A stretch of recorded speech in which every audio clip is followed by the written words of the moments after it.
All right, let's listen to Kirby Smart of the University of Georgia head football coach. Well, he and his family, Let's listen in. Jacksonville with kind of his team and staff and really group of people in his family trying to pursue the best options to go forward. But we've talked to him and communicated with him, and we're hoping for the best. Coach Smart, I'm sorry these people are booing the hell out of you from up here. Oh, God.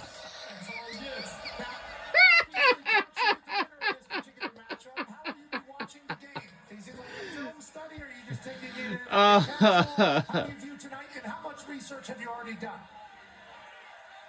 We spent most of this week a couple days on each team. That was very unique for us because we've never had two teams to work on. So we did work on each team, and we'll have a lot of recruits in town tonight, and we'll get to watch the game with some prospects and some of our young mid-years that are in town. So I'll be watching in enjoyment. Wow.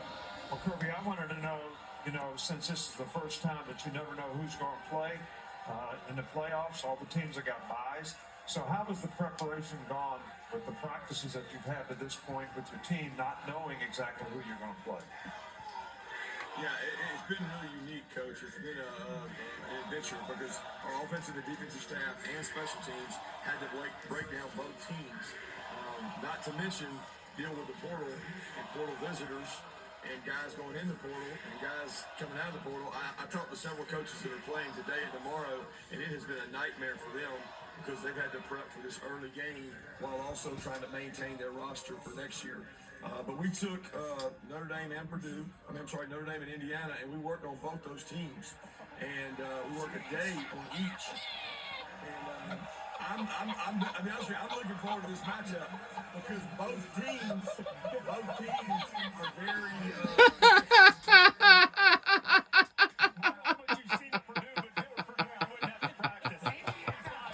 Indiana just beat Purdue 66-0.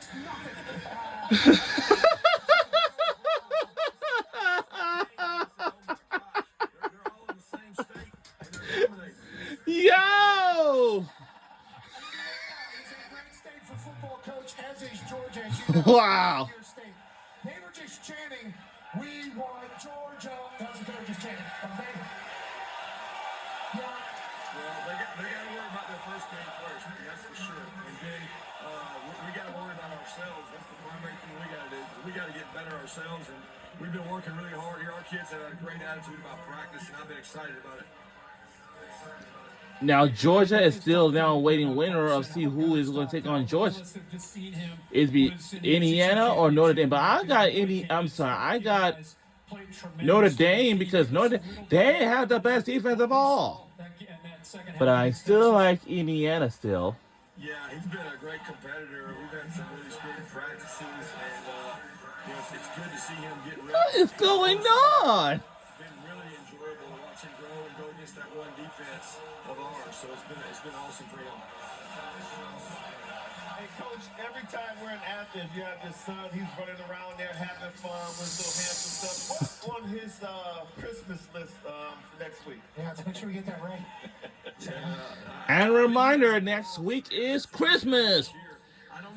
Christmas is almost here by the end of the week. It's 4:36 p.m. So I think he's going to be a good businessman. Little kleptomaniac's a hustler. I love it. I love everything about it. He's a lot like you,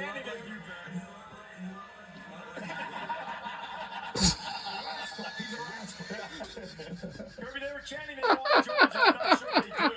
Wait, but it's all time against the Bulldogs. I'm not sure they want any of that.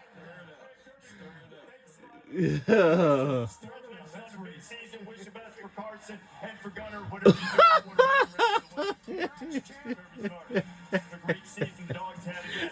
In Austin, Texas, regular season game in December. That stadium was built in 1893. Wow, 1893 by Texas.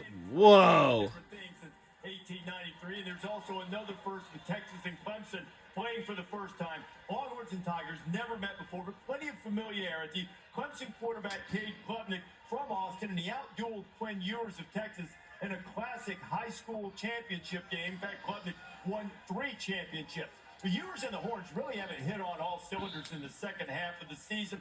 Bottom half of the country in negative play rate, interception rate also in the bottom half. They've moved the ball very well, but haven't been effective. Case in point, SEC championship game against Georgia first half.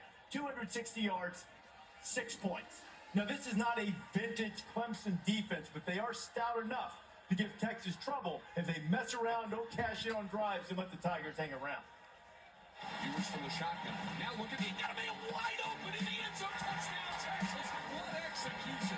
Quinn is so versatile. He can make any throw. The game never gets too big for him. The amount of weapons we have, run executed correctly, we can move the ball on anybody.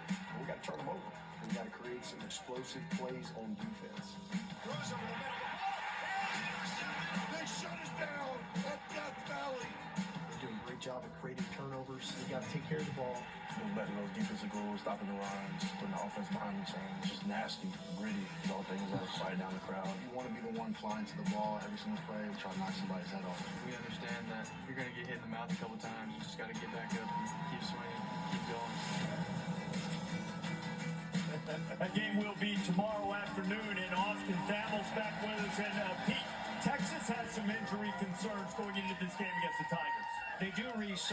Star receiver Isaiah Bond, a projected first-round pick, faces long odds to contribute on Saturday. He's done limited football activity this week after he re-injured a high ankle sprain against Georgia in that SEC championship game. Don't expect Bond to have a significant role against Clemson on Saturday.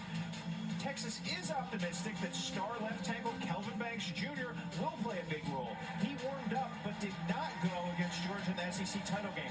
That high ankle sprain is feeling a lot better. He's practiced some this week and he's expected to go and should be considered probable for the game tomorrow. Banks, also a projected first-round pick. He's been the bedrock of that Texas offensive line for 3 years. Yeah, they could use him too. Clemson rolling in with T.J. Parker, who's been a great pass rusher. The Yinzers are out there. Yeah, I love Yinz too. This is going to be a big deal in the Texas-Clemson game. Red zone offense. Now, you see these numbers. This is for the whole season, Kirk, but it hasn't been that good of late. Since mid-October, Texas is 108th out of 134 teams in touchdown rates in the red zone. Wow. Touchdowns about half the time. Because you're going to have to be better. That's why I said at the top. To do that, you're going to leave Clemson in the game. Give them a chance.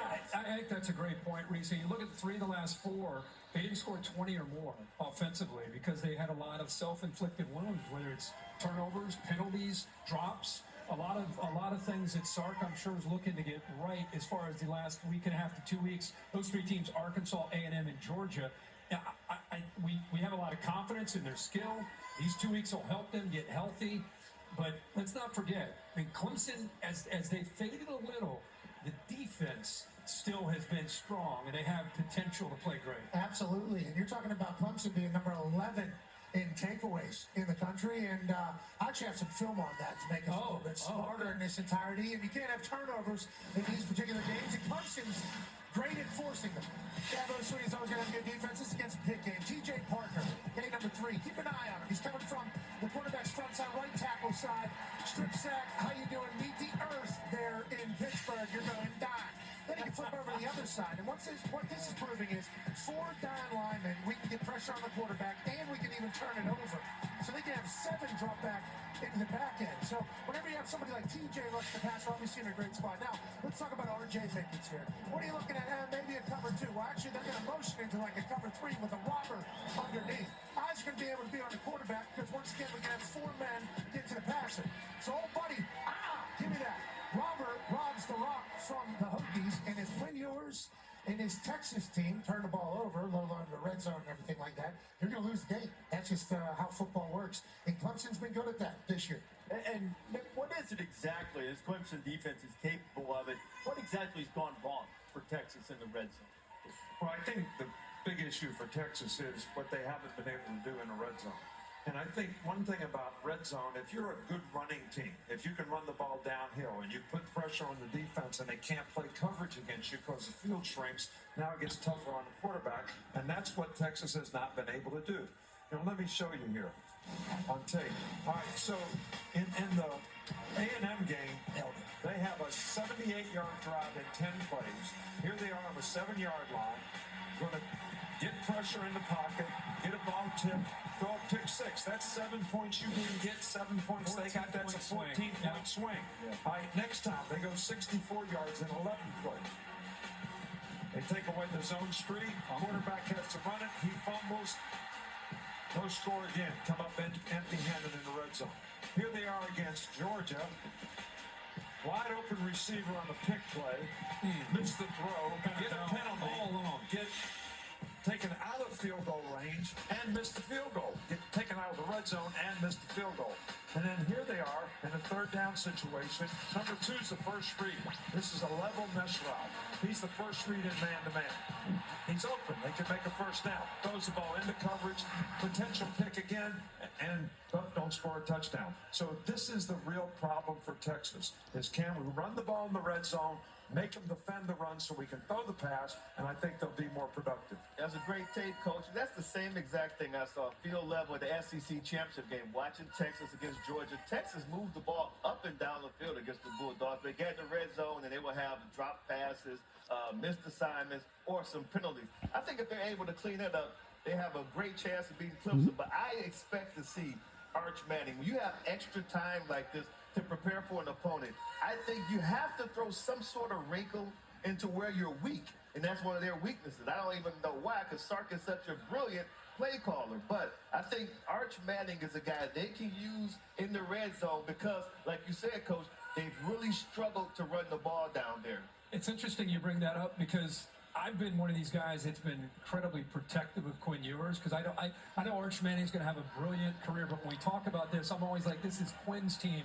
Arch's time is coming. But with Coach's tape, it's been so up and down. Yes. Up and down. The potential with Quinn Ewers is exciting, but there's been too many moments when you miss opportunities for Sark. You're talking about his ability to draw plays. He schemes it up.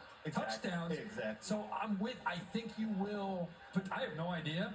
But your logic makes a lot of sense after what we've seen these last 3 or 4 weeks. You gotta be careful doing that, though, right? Yeah. I mean,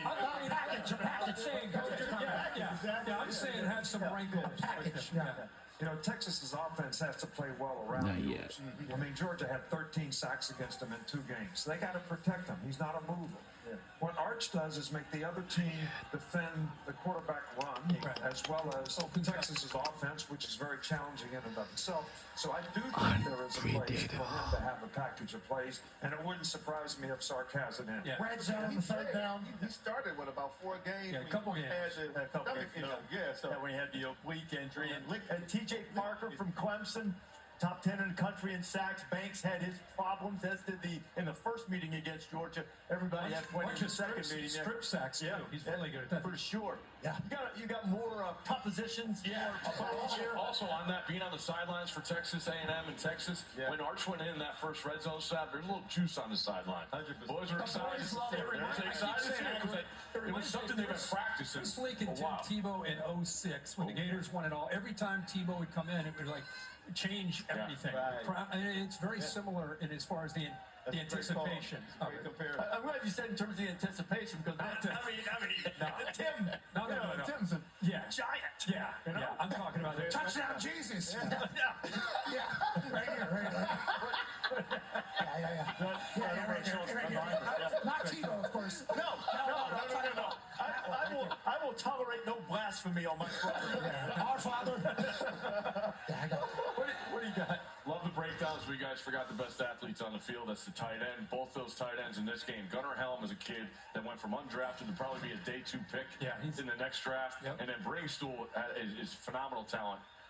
Klubnik's got to use him. Both the tight ends over receiving yards in that game. Oh, okay. That's really well said by a former tight end. Picked up on it, Coach. I appreciate it. Boy, you wait till we get to Penn State and SMU start talking about Tyler Warren, and SMU gives up all these yards to the tight end. We got all day. Oh. We got all day tomorrow for that. Hey, get those prop bets in now. Steve, it's gonna be fastball middle end, hanging change for Steve. Start talking tight ends tomorrow. These two quarterbacks battled in high school. Klubnik spurned Texas, went to Clemson, had a little bit of an up and down ride, and we've talked a lot about Quinn Ewers. Since the start of last season, you've got some similarity in terms of numbers. Klubnik's put up 40 touchdowns this year, and they renew their battle tomorrow afternoon as Jen Latta joins us. Yeah, good evening, guys. The phrase Dodge Bowl might not have much meaning outside the great state of Texas, but in Texas, back in 2020, the Dodge Bowl pit father and son against each other on opposite sidelines in that high school state championship that you mentioned, Reese. And it also pit the number 1 quarterback versus the number 2 quarterback, two quarterbacks that we are going to see tomorrow on the field in Austin, in Quinn Ewers and Cade Klubnik. Let's take a look at that game. The 6A Division I state championship. The Carroll Dragons taking on the Westlake Chaparrals from the greater Austin area. Coach Riley Dodge knew exactly what we were going to be in, and he called it to where the only throw that Quinn could make was where we couldn't be. And across for the touchdown. The Dragons strike first. We put a good little drive together, and then they go score the first play that they had the ball. 75 yards. One play. Westlake strikes right back. That's when I knew it was going to be a battle. I remember just going to my guys and saying, hey, it's going to be shootout. Every time we get on the field, we got to take advantage of that ball in our hands. Down the field, another catch made, and still on his feet and scoring. And there goes Nat Ford to the end zone. 39 yards. There it is. Great house. Touchdown. And it was a perfect pass by Klubnik for the touchdown. We didn't really have a counter for Quinn. We would try to blitz him, and he would hit a 50-yard touchdown off his back foot. For Boyd, and the catch for the touchdown. Me and Quinn were going back and forth the whole game, talking trash. And we were definitely going after it for sure. I mean, there was some words shared. Right before half, we were down 7. And we were just calling a Hail Mary and trying to put some points on the board before half. Out of a timeout. Ewers hit as he throws downfield and Taft with the interception. We were in Tampa, too, and trying to bait it a little bit. The ball got tipped. Taft got lucky that one. And that'll do it for the first half. We will show you the entirety of that game coming up tomorrow on College Game Day. Guys, that's when Quinn was rocking the blonde hair. Cade Klubnik going back to Austin. Tons of storylines from that game, including Michael Taft, who you saw there as well. Those two programs kick out quarterbacks. I got a list here. Drew Brees, Nick Foles, Sam Ellinger, Chase Daniel, Greg McElroy. Any of those guys have any success after high school? Wow. I think so. Guys? Hey, Jim McElroy's here to call the game with McDonough tonight, a dynamic duo there. But are we really? Did we expand the show? Are we showing the whole game? The high school game tomorrow night? We're showing the second half in addition to the first half. We'll see how it all shakes out. I thought maybe I was going to get to sleep in and be warm a little bit while we're going to show the whole game. That'd be great. Still to come. Oh, they're booing Ryan Day. Everybody's booing everybody. State head coach this week. They're booing everyone. To make the playoffs, the national championship. That being said, nothing's going to change about that.